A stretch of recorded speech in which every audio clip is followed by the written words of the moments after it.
This video, I want to talk about overriding the visibility graphics of a view. Now, as you work in a Revit project, you'll start to accumulate lots of views, and hopefully you're naming them carefully so that the intent and the purpose of each view is clear. But one of the things that we typically create alternate views for is to change the way that elements are displaying. So what I'd like to do is demonstrate how we can do that. And we're also going to talk a little bit about the difference in overall behavior between large classifications of objects in Revit. So the most common type of object that we have in this model right now are model elements. And by a model element, I mean elements that refer to real life things. So we've got things like furniture and walls and doors and windows. Those are representations of actual physical objects that you would have in the space. Things like these room tags and these dimensions and this color fill legend, those are what we refer to as view-specific detailing. Those things do not exist in real life. They don't paint the room labels on the floor. They don't create the dimensions as actual objects, but they are important for communicating design intent in our Revit project. So when we talk about customizing visibility, we're actually focusing more on the model elements because the other elements, the detailing, actually tends to take care of itself because it's automatically view specific. So let me demonstrate what I mean by all of that. Let's start by making a copy of this level 1 floor plan. So I want to make some customizations to the way things display, and best practice says that rather than constantly making changes to the graphics in each view, that it's actually just a little bit easier and better to create a duplicate of the view and dedicate it to a specific purpose. So I've right-clicked level 1, and here under duplicate view, there are actually 3 options, but I'm going to focus on the first 2. So duplicate versus duplicate with detailing. If I do duplicate, I just get another view of the model from this vantage point without any of the view-specific annotation. So notice I don't have the dimensions here, I don't have the room labels, I don't have the color fill legend. If I go back to my level 1 floor plan, those items still exist, so they didn't get deleted. The better way to say it is they simply weren't copied over to the new view, level 1, copy 1.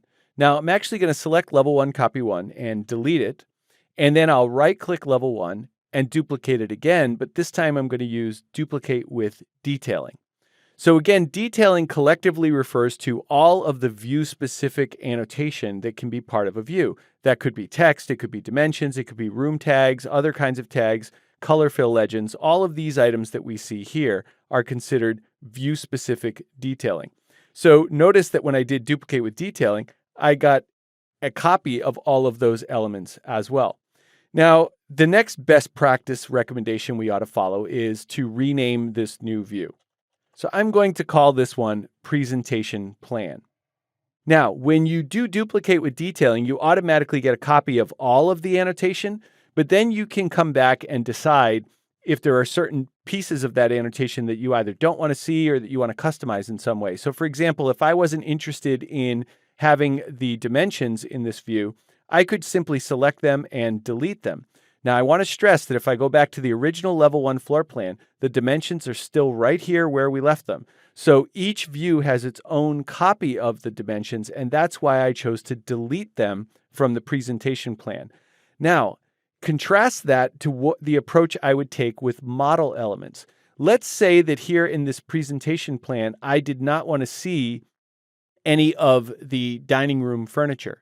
Well, in that case, what I would want to do is hide the furniture, because if I were to delete it, I'll just select one table here and delete it, and then go back to the other floor plan. You'll notice that table is deleted here as well. So we've actually already seen this in other examples. So I'm going to do Control Z to undo the deletion of that table. So we don't want to delete model elements. What we would do instead is hide them. So let's say that I wanted to make 2 changes here to my level 1 floor plan. First of all, maybe I don't want to see the color fill in this view. And secondly, maybe I don't want to see the furniture elements in this view.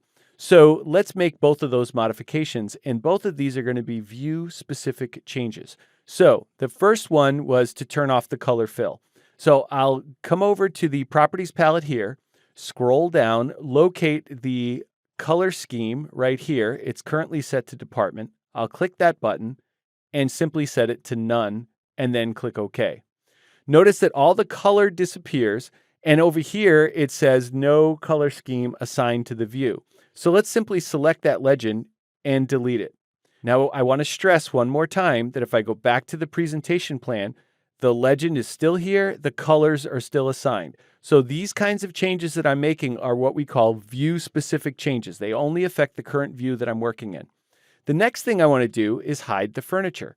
So I'm going to go to the View tab here and locate a command called Visibility Graphics. Now, if you click that button, this is actually the Visibility Graphic Overrides for Floor Plan Level 1. So reading the title of this dialog kind of emphasizes what this dialog is actually doing. So the overrides that we're about to apply only apply to the currently visible floor plan. That's the difference. So I'm going to scroll down here and locate the furniture category right here and simply uncheck it and click OK to make all the furniture disappear. So now I've got this floor plan that's a little bit cleaner and maybe more focused on just establishing the dimensions and where the wall geometry is. Maybe this is my construction plan that I'm going to give to the contractor. But then if I come back over here to the presentation plan, this one might be more focused on giving to the person who's responsible for doing the dining room layout, or maybe this is the one we want to share with the client, or it's going to be one that they use for fundraising, or whatever the purpose might be.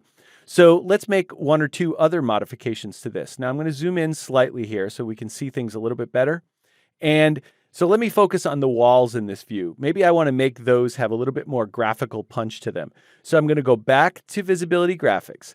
And this time, it's the Visibility Graphic Overrides for the presentation plan. So it's really important that you understand the difference here, that we're modifying a different plan now. Scroll down, and if it wasn't already obvious that the furniture is displaying in this view, you can see why right here, because it's still checked on in this view.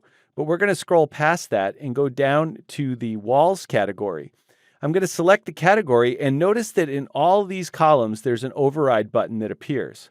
So you can override any of these things, the projection and surface properties, the cut properties. So why don't we put a cut pattern in the thickness of the walls to make them a little bit bolder and give them a little more emphasis. So here under cut and under patterns, I'll click the override button. You've got two patterns you can override. I'm going to override the background pattern. I'll choose a solid fill pattern right here. Now that's going to come in solid black by default, which may be a little bit more overpowering than I want. So right below that, I'll go to the color and choose maybe this light gray right here. Or perhaps you want something a little more colorful. So maybe I'll do this greenish gray here. You can choose whatever color you like.